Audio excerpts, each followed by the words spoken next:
Di video kali ini kita akan melanjutkan cerita dari episode sebelumnya yang menceritakan bagaimana kelompok Light dan Dagan menjelajahi reruntuhan kuno. Nah, kira-kira di episode kali ini seperti apa pertarungan kelompok Light melawan monster penjaga reruntuhan kuno dan seberapa kuat monster tersebut? Dengan begitu, daripada lama-lama lagi, berikut pembahasan cerita kali ini. Setibanya di dasar lubang reruntuhan peradaban kuno, Light sependapat dengan Nazuna karena entah mengapa suasana di sekitar mereka terasa sangat sunyi, padahal tempat ini dipenuhi oleh hutan dan padang rumput yang begitu luas. Namun tidak terdengar satupun suara serangga atau burung, bahkan bisa dibilang tidak ada tanda-tanda keberadaan makhluk hidup sama sekali. Mei pun ikut berpendapat bahwa seharusnya di tempat seperti ini sudah ada makhluk hidup yang berkembang biak. Kemudian Light meminta pada Jack untuk melindungi kelompok Dagan jika terjadi sesuatu yang aneh, dan Jack pun mengerti serta menyatakan kesiapannya. Sementara itu, kelompok Dagan langsung meneliti rumput dan tanah di sekitar mereka, bahkan sampai mencicipinya demi memastikan kondisinya secara langsung. Setelah itu, Light meminta pada Merah untuk mencari keberadaan musuh sekaligus menjelajahi wilayah sekitar, serta mencari jalan atau lubang lain yang mungkin mengarah ke reruntuhan bawah tanah seperti lubang sebelumnya. Mendapat tugas tersebut, Merah langsung menciptakan banyak klon berbentuk serigala dan burung, lalu menyuruh mereka berpencar untuk menjelajahi seluruh area. Melihat pemandangan itu, kelompok Dagan tampak tercengang. Dagan pun bertanya apa sebenarnya yang terjadi pada tubuh Merah. Merah menjelaskan bahwa semua makhluk yang ia ciptakan adalah klon miliknya, dan ia bisa memodifikasi tubuhnya menjadi monster apapun. Setelah itu, Mei mengusulkan agar mereka mendirikan tenda, mengingat akan membutuhkan waktu cukup lama bagi klon-klon Merah untuk menjelajahi seluruh wilayah. Light merasa saran Mei cukup masuk akal karena mereka memang tidak akan melanjutkan perjalanan sebelum mendapatkan informasi, sehingga mendirikan tenda bukanlah keputusan yang salah. Namun, tiba-tiba seluruh kelompok merasakan getaran dari arah kejauhan, tepatnya dari balik pepohonan hutan. Saat itu Light langsung menyadari bahwa di balik hutan terdapat keberadaan musuh berupa golem raksasa yang siap menyerang. Menyadari hal tersebut, Light segera meminta kelompok Dagan untuk tetap berada di dekatnya dan tidak menjauh. Awalnya Light mengira hanya ada satu golem saja, tetapi tak disangka-sangka, yang muncul justru lebih dari 100 golem batu dengan bentuk yang bermacam-macam. Bahkan ada yang menyerupai hewan. Light pun bingung dari mana semua golem itu berasal, seakan-akan mereka muncul begitu saja entah dari mana. Di sisi lain, Nazuna yang melihat jumlah musuh yang begitu banyak langsung mengajukan diri untuk mengalahkan seluruh golem tersebut. Namun menurut Light, membiarkan Nazuna bertarung melawan golem-golem batu itu terasa terlalu berlebihan dan akan jauh lebih efektif jika mereka tetap berjaga-jaga terlebih dahulu. Kemudian Light memberitahu Nazuna agar tetap bersama Mei dan Jack, sementara dirinya akan menjadi pengawal bagi Dagan. Nazuna pun siap mengikuti arahan Light tanpa ragu. Setelah itu, Light memberikan perintah kepada Suzu dan Locke untuk melakukan penyerangan ke semua golem yang ada. Begitu menerima tugas tersebut, Suzu langsung melangkah maju, mengarahkan pistolnya ke atas lalu menarik pelatuk musket miliknya. Seketika itu juga ribuan peluru muncul dan langsung menghujani seluruh golem yang mulai bergerak untuk menyerang. Berkat serangan bertubi-tubi dari Suzu, semua golem itu pun hancur dan berubah menjadi serpihan batu. Melihat hal itu, Dagan begitu terkejut menyaksikan kekuatan senjata pintar yang digunakan Suzu, karena dalam sekejap saja semua golem bisa dihancurkan tanpa sisa. Di sisi lain, Merah justru mengungkapkan pendapatnya bahwa ia sempat mengira golem-golem dari peradaban masa lalu akan sangat kuat. Namun ternyata golem batu tersebut terasa tidak ada apa-apanya, padahal sebelumnya ia sudah berharap pertarungan yang terjadi akan lebih menarik. Namun, Jack segera mengingatkan Merah agar tidak menyimpulkan terlalu cepat. Dan benar saja, semua golem batu yang telah hancur itu tiba-tiba mulai bangkit kembali seperti sedia kala. Melihat pemandangan tersebut, kelompok Dagan pun kebingungan dengan apa yang mereka saksikan, karena biasanya golem akan berhenti bergerak begitu intinya hancur. Menurut mereka, ini adalah pertama kalinya mereka melihat golem yang masih bisa bergerak meski telah menerima kerusakan sebesar itu. Light pun sepikiran dengan Dagan, karena golem batu tersebut memang tampak sangat aneh. Namun bukan hanya itu, tiba-tiba ratusan golem batu lainnya kembali muncul dari balik pepohonan hutan dan bersiaga untuk menyerang kelompok Light. Menurut Light, sudah sewajarnya peninggalan peradaban masa lalu memiliki kekuatan seperti ini. Tetapi ia tetap penasaran bagaimana cara kerja golem tersebut hingga bisa terus beregenerasi. Melihat Light yang tetap tenang tenang dan terus mengamati keadaan, Dagan merasa heran mengapa Light sama sekali tidak terlihat khawatir, padahal mereka bisa saja dihabisi oleh para golem tersebut. Sambil tersenyum, Light justru berkata agar kelompok Dagan tetap bersikap santai.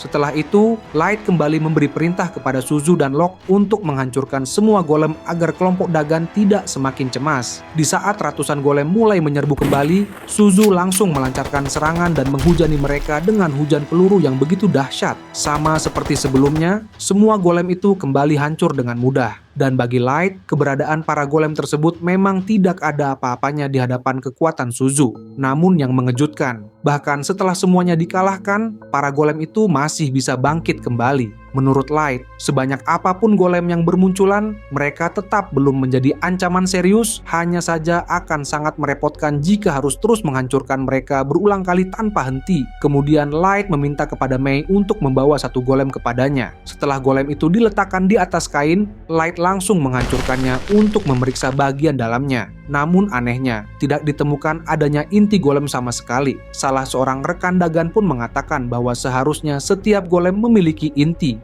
baik yang berada di dalam tubuhnya, di bagian bawah, maupun berukuran sangat kecil. Kemudian sekali lagi semua golem mulai bangkit, bahkan jumlah mereka kini semakin bertambah dan terus bermunculan dari padang rumput di sekitar mereka. Saat itu Dagan yang mulai panik pun akhirnya sadar bahwa mereka telah benar-benar terkepung. Namun, Suzu kembali melancarkan tembakan tanpa ragu, dan setiap kali golem bangkit serta bertambah jumlahnya, ia terus menyerang tanpa henti, seolah tidak memberi mereka kesempatan untuk bergerak bebas. Sementara itu, Light masih terus berpikir. Menurutnya, meskipun golem batu bukanlah ancaman besar, keberadaan mereka yang tidak ada habisnya tetap menjadi masalah yang harus segera diselesaikan. Namun tiba-tiba Light menyadari sesuatu dan bertanya mengapa golem yang berada di atas kain tidak beregenerasi. Dagan pun ikut merasa bingung, sementara Light sempat menduga bahwa setiap golem mungkin memiliki mekanisme yang berbeda, atau bisa jadi kekuatannya terhalang oleh sihir tertentu. Akan tetapi,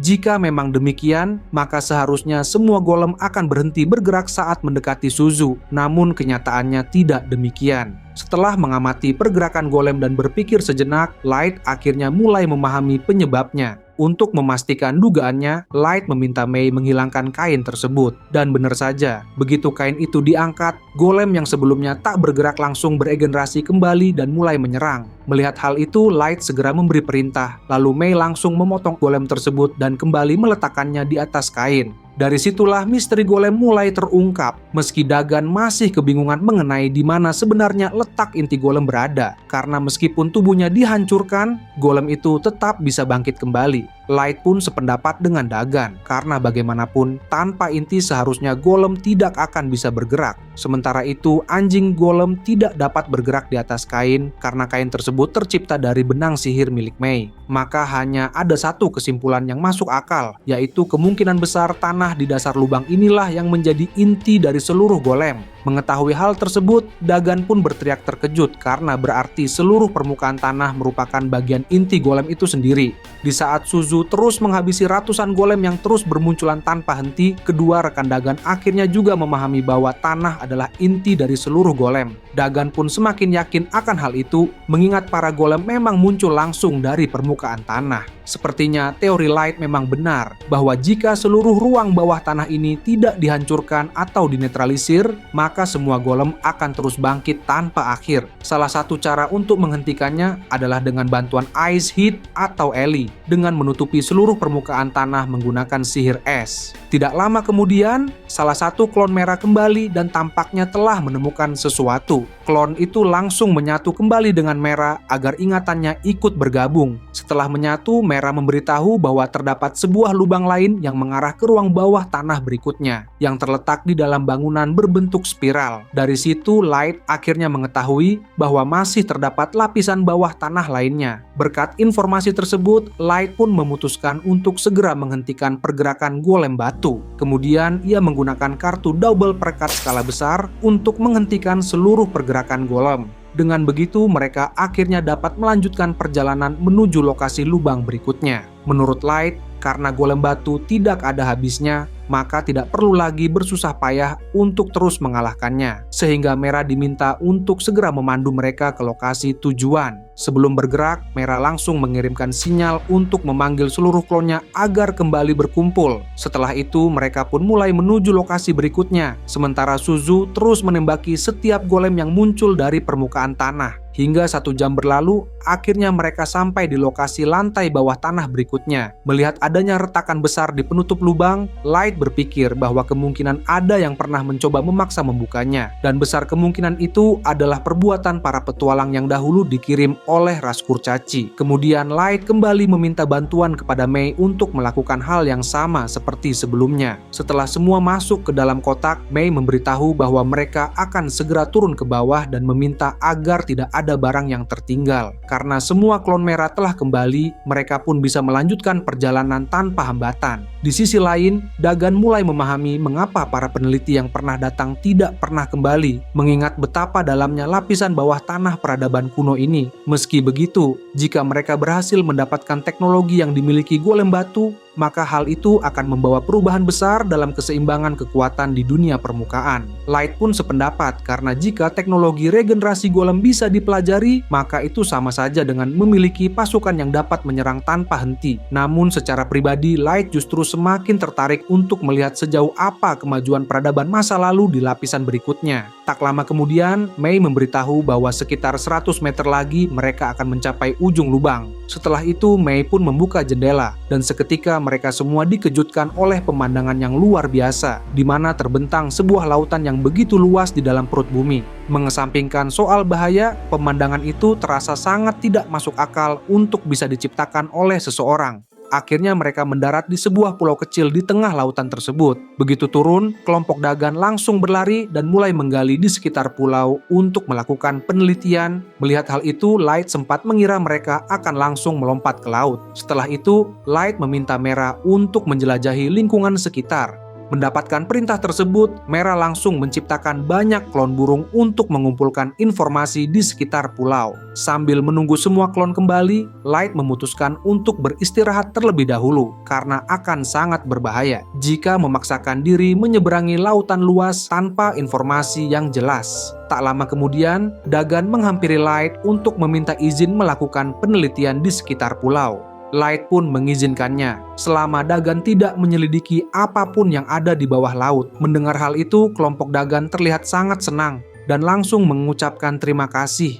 Saat itu, masing-masing orang pun sibuk dengan urusan mereka sendiri, mulai dari Nazuna yang mencelupkan pedangnya ke air laut, kelompok Dagan yang meneliti dengan cara memakan material di sekitar pulau, sementara Jack terus berjaga mengawasi keadaan. Menurut Light, pedang milik Nazuna telah dilapisi sihir, sehingga otomatis tidak akan berkarat meskipun terkena air laut. Tak lama kemudian, Mei memberitahu bahwa tempat istirahat sudah siap digunakan, sehingga Light pun bisa berteduh sambil menikmati minumannya dengan tenang. Namun tiba-tiba Nazuna justru meminum air laut dan seketika langsung memuntahkannya. Dengan wajah khawatir, Nazuna menghampiri Light. Light pun merasa bingung melihat tingkahnya. Lalu Nazuna beralasan bahwa karena kelompok Dagan baik-baik saja saat meminum air laut, ia jadi penasaran untuk mencicipi rasanya sendiri. Kemudian Light memberikan secangkir minuman dan kuo kepada Nazuna untuk menghilangkan rasa asin di mulutnya. Begitu Nazuna meminum air tersebut, Suzu dan Mei langsung menatapnya dengan ekspresi berbeda. Saat itu Mei sempat berpikir bahwa Nazuna telah mendapatkan cuman tidak langsung dari Light karena minum dari cangkir bekas miliknya. Setelah rasa asin di mulutnya menghilang, Nazuna pun mengucapkan terima kasih kepada Light dan tanpa ragu mengungkapkan rasa sayangnya karena Light selalu bersikap baik padanya. Light hanya tersenyum kecil, lalu mengingatkan Nazuna agar tidak sembarangan mengonsumsi hal-hal yang aneh. Beberapa jam kemudian,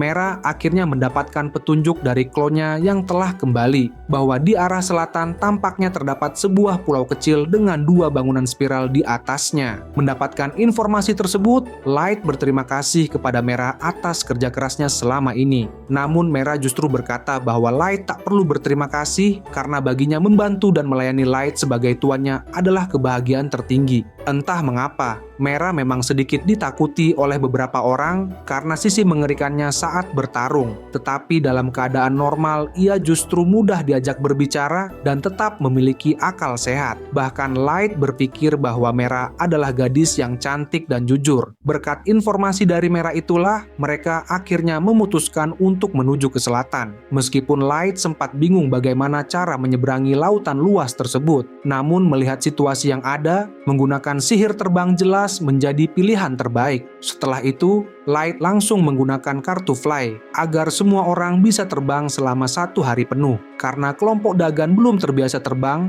Mei pun mengikat tubuh mereka dengan sihir benangnya agar tetap aman. Dengan persiapan itu, Light meminta Mera untuk memandu mereka. Dan akhirnya, seluruh rombongan pun terbang menuju ke selatan untuk mempercepat perjalanan. Menurut Light, pengalaman terbang di langit sambil menyaksikan hamparan laut yang membentang begitu luas benar-benar terasa menakjubkan. Ia juga teringat bahwa di masa lalu para petualang kurcaci pernah datang ke tempat ini. Tetapi ia mulai bertanya-tanya bagaimana cara mereka bisa menyeberangi lautan yang begitu luas. Sementara hingga saat ini tidak ditemukan satu pun mayat atau item sihir di pulau sebelumnya. Namun di tengah perjalanan tiba-tiba muncul seekor paus raksasa dari dasar laut tepat di hadapan mereka. Semua orang langsung terpana melihat kemunculan makhluk tersebut, bahkan Light sempat berpikir bahwa tempat ini benar-benar luar biasa. Akan tetapi naluri Light tiba-tiba menangkap adanya bahaya, sehingga ia segera memerintahkan Jack untuk bersiap. Benar saja, begitu serangan datang dari permukaan laut, Jack langsung mengaktifkan skill Iron Body. Dan seketika seluruh tubuhnya diselimuti darah yang berubah menjadi armor kuat untuk menahan serangan paus tersebut.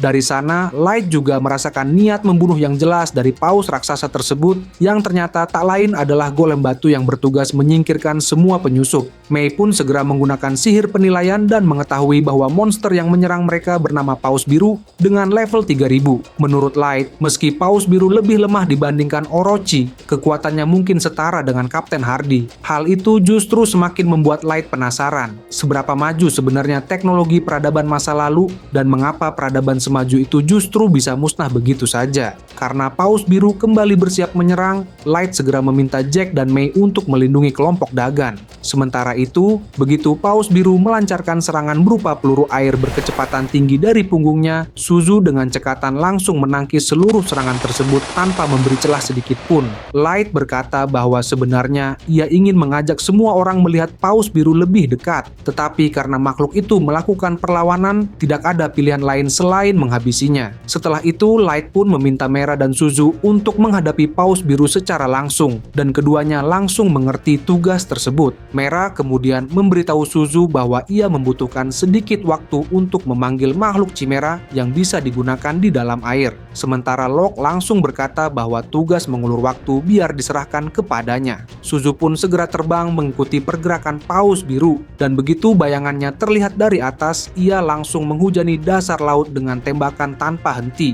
Walaupun Paus Biru berada jauh di dalam laut, tetap saja banyak peluru yang mengenainya. Locke juga berteriak bahwa hanya karena berada di dalam air, bukan berarti Paus Biru bisa lepas dari jangkauan serangan mereka. Saat Paus Biru berusaha melarikan diri, Suzu semakin gencar menembakkan peluru dari udara hingga membuatnya murka. Tak lama kemudian, Paus Biru membalas dengan serangan besar berupa tornado air yang langsung mengarah ke Suzu. Tentu saja serangan itu berhasil dihindarinya. Menurut Locke, Paus Biru memang cukup tangguh, tetapi dengan tubuhnya yang sangat besar, ia justru menjadi sasaran yang mudah untuk dihantam oleh hujan peluru sihir. Untuk saat ini, yang terpenting bagi mereka hanyalah mengulur waktu. Tak lama berselang, Mera pun berkata bahwa persiapannya telah selesai. Saat itu juga muncul seekor Chimera berbentuk paus orca bertanduk unicorn dari balik tubuh Mera, lalu langsung terjun ke dasar laut untuk menyerang Paus Biru. Begitu berada di dalam air, paus orca itu melesat dengan kecepatan tinggi dan menghantam tubuh Paus Biru hingga terdorong keluar dari permukaan laut. Di saat itulah Suzu memanfaatkan kesempatan untuk melancarkan serangan pamungkas dengan ribuan peluru sihir. Ketika tubuh Paus Biru kembali jatuh ke laut, Paus Orca kembali mendorongnya ke atas agar terus berada dalam jangkauan tembakan Suzu. Setiap peluru yang mengenai tubuhnya tidak hanya memberikan kerusakan, tetapi juga efek status berbahaya berupa racun mematikan dan kebutaan. Locke pun berkata bahwa Paus Biru tampaknya sudah kehabisan tenaga. Namun ketika Paus Biru kembali menerima serangan bertubi-tubi, tiba-tiba muncul gerombolan ikan terbang yang menyerbu ke arah Light. Menurut Light, ikan-ikan tersebut masih satu jenis dengan Paus Biru. Dan meskipun disebut ikan terbang, mereka tetap tidak bisa terbang tinggi. Hanya sedikit yang berhasil mendekat, dan itu pun sama sekali tidak berbahaya. Akhirnya, Suzu dan Mera berhasil menghabisi Paus Biru sepenuhnya. Awalnya Light mengira pertempuran telah berakhir, tetapi tiba-tiba permukaan laut mulai membukit seolah ada sesuatu yang bangkit dari dalamnya. Dari bagian itu, perlahan terbentuk tubuh monster yang menjulang sangat tinggi hingga membuat seluruh kelompok Light dan Dagan terkejut. Benar saja, yang muncul adalah monster slime laut raksasa, dan lebih mengerikannya lagi, seluruh lautan ternyata merupakan bagian dari tubuh slime tersebut. Saat itu Dagan benar-benar bingung bagaimana mungkin slime buatan bisa memiliki ukuran sebesar ini. Terlebih lagi seluruh air laut di sekitarnya ternyata merupakan bagian dari tubuhnya. Melihat hal tersebut, Dagan semakin memahami betapa majunya teknologi peradaban di masa lalu. Tak lama kemudian, slime laut mulai menyerang dengan mengulurkan tangannya yang sangat besar untuk menangkap Mera dan Suzu. Menyadari hal itu, keduanya dengan mudah menghindari serangan yang pergerakannya terlihat jelas. Begitu berhasil menghindari serangan, Suzu langsung melancarkan serangan balasan dan menghancurkan tangan slime laut. Namun dalam sekejap, tangan tersebut kembali tumbuh seperti semula. Melihat hal itu, kelompok Dagan menyimpulkan bahwa karena laut merupakan bagian dari tubuh slime, maka slime laut akan beregenerasi tanpa henti. Setelah itu, slime laut kembali mengubah tangannya menjadi sangat besar dan dipenuhi dengan ikan terbang, lalu melemparkan semuanya seperti proyektil ke arah mereka. Namun Suzu dengan mudah menghabisi semua ikan itu, sementara Mera mengubah bagian tubuhnya sendiri untuk melahap sisa-sisanya. Di saat itu, Mera menyadari bahwa Chimera Orca ciptaannya terjebak di dalam tubuh slime laut, sehingga ia harus segera menemukan cara untuk mengalahkan monster tersebut. Di sisi lain, menurut perkiraan Light, level slime laut berada di kisaran 4000, yang berarti Mera dan Suzu sebenarnya tidak akan kalah. Meskipun pertarungan ini tetap merepotkan. Dagan sempat berkata bahwa membunuh slime laut adalah hal yang mustahil dan akan lebih baik jika mereka segera pergi. Tetapi Light dengan tenang meminta Dagan untuk tetap tenang. Nazuna pun ikut berbicara bahwa jika Mera merasa kesulitan, ia siap turun tangan untuk mengalahkan slime laut. Jack juga sependapat dan berkata bahwa jika pertarungan ini terlalu berat untuk mereka berdua, ia siap mengambil alih dan menghajar slime laut tersebut.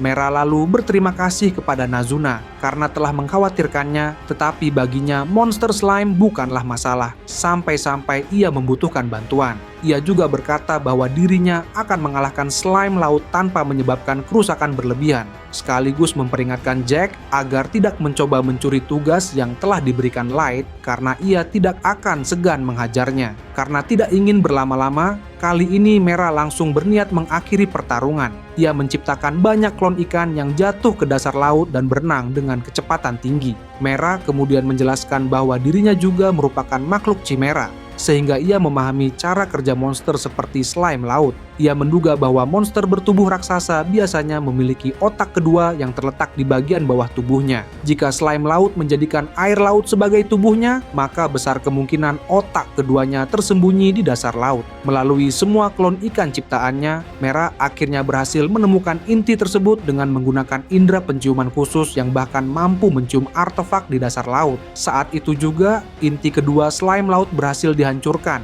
Dan sejak saat itu slime laut tidak lagi bergerak. Mera pun berkata bahwa kini sudah terlambat bagi slime laut untuk melakukan serangan balik. Tak lama kemudian, sebagai akibat dari kehancuran inti keduanya, inti pertama yang berada di bagian kepalanya ikut hancur, dan pada akhirnya slime laut meledak sepenuhnya. Mera pun hanya meminta maaf karena butuh waktu untuk menghabisi monster yang baginya tergolong lemah tersebut. Itu saja untuk pembahasan cerita kali ini. Jangan lupa untuk like, share, and subscribe. Sampai jumpa di video berikutnya.